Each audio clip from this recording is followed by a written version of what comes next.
Hi everybody, welcome to the second week of February and the second week of Heart Awareness Month. So last week we talked a little bit about how the heart worked, how it functions, and also how aerobic exercise affects it. And we did a demonstration of a simple HIIT workout that anybody could do in their house. So this week we're going to talk about resistance training and how it can help us in aging life and everyday life. And then I'll show you a demonstration of a very simple resistance workout that anybody can do in their house, just like I did last week for the HIIT workout. So a lot of people, especially women, think that resistance training is only if you want to bulk and be a bodybuilder. It's totally not the case. Resistance training can help us in all kinds of health issues, all walks of life, and I'm going to show you and tell you how to do resistance training so that especially you women don't need to worry about bulking. It's just for health, toning, looking and feeling your best. So a lot of issues we face as we get older, weight gain, loss of balance, which can lead to falls, other chronic conditions such as arthritis, back pain, depression, diabetes, heart disease, the list goes on.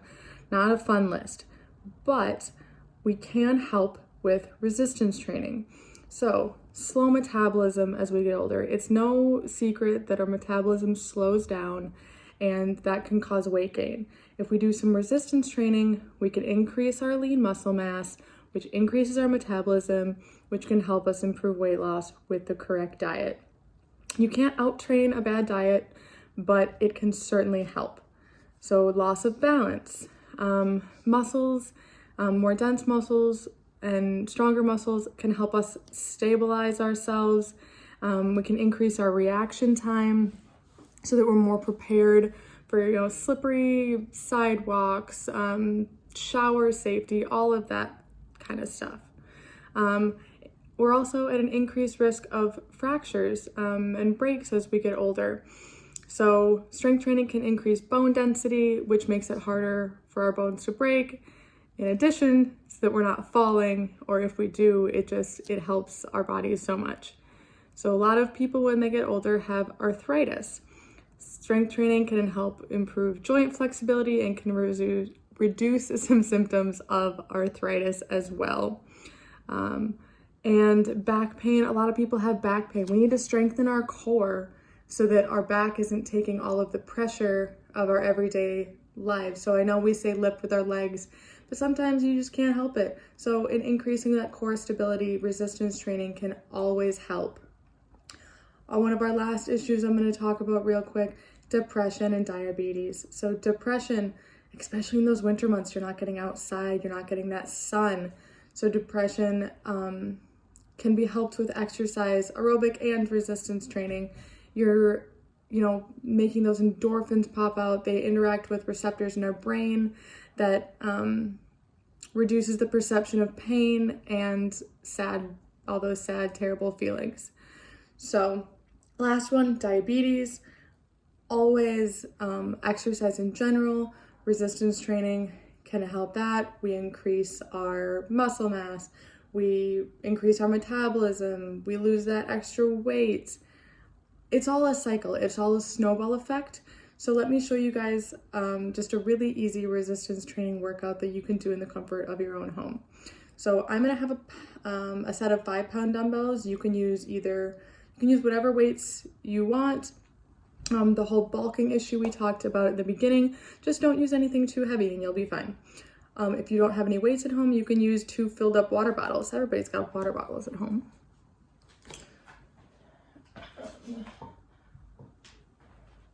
So I've got my set of 5-pound dumbbells. The first exercise we're going to work on is just a simple bicep curl.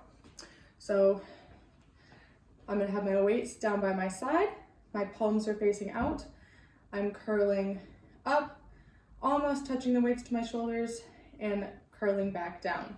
Full extension bicep curl. This is obviously gonna work that front part of our upper arm. Our next exercise is gonna be a shoulder press. So we're gonna bring those weights up. My elbows are at about 90 degrees and we're gonna press up and together. I'm not gonna bring them down again. They stay here, up and together. The whole time I'm engaging my core. You're pushing, if you hold your stomach, You touch it, you push out, you should feel that tighten. Our next exercise is going to be a lateral and frontal raise. So lateral raise, you bring your arms out to when they're totally straight. You don't need to bring them way up here, just till they're straight. You bring them back down. So you've got up and down. Don't let them drop. Nice, slow, and controlled. Next one's going to be a frontal raise. So same thing. Start here. My palms are facing towards me. They come up to my chest and back down. Nice and slow and controlled. I'm going to talk about a couple combo movements so you can do that together. So lateral, down, turn into frontal. Come on.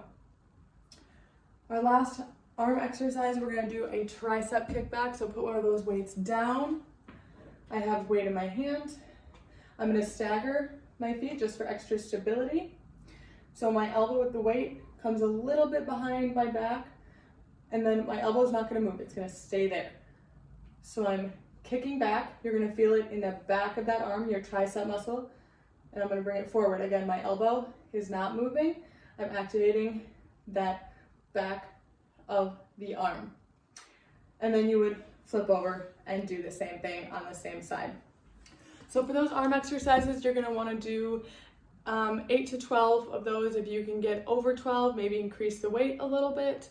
But 8 to 10, 8 to 12 is kind of that golden number for repetitions, and then do it anywhere from 2 to 4 times all the way through. You can combine the bicep curl to the shoulder press, lateral to frontal raise. Have fun with it, combine those. So now we're going to go through some leg exercises quick. I'll be doing these with weights. You can feel free to do them without weights, just body weight. So a basic squat, adding weights. So I have my weights in my hand. I'm coming down to sit in a chair. My weight is in my heels, my chest is up, my core is straight, I'm sitting back, and the weights are on either side of my knees. This adds a little bit of resistance, extra resistance than just my body weight, and I'm gonna build muscle a little bit faster. So we're gonna do sumo squats. So we're gonna work that inner thigh. My toes are pointing outward, my knees are following. Again, chest up, core is tight.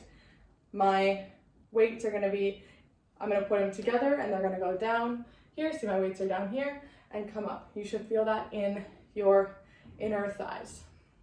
Same thing, 8 to 12 reps, no big deal. Lunges. So I'm gonna take, this is a reverse lunge. So I'm gonna take a step back, nice comfortable position. Sit back, my knee isn't going too far over my toe. And again, my weights are just straddling that front knee. Then you would flip over and do the other side.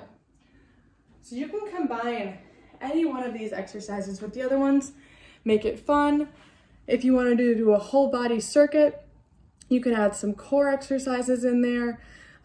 You can do upper body, lower body, add the weights, don't add the weights. The point is you're moving, you're doing activity, you're getting that heart rate up, you're increasing that muscle. Any movement is better than no movement. Have a great week, guys.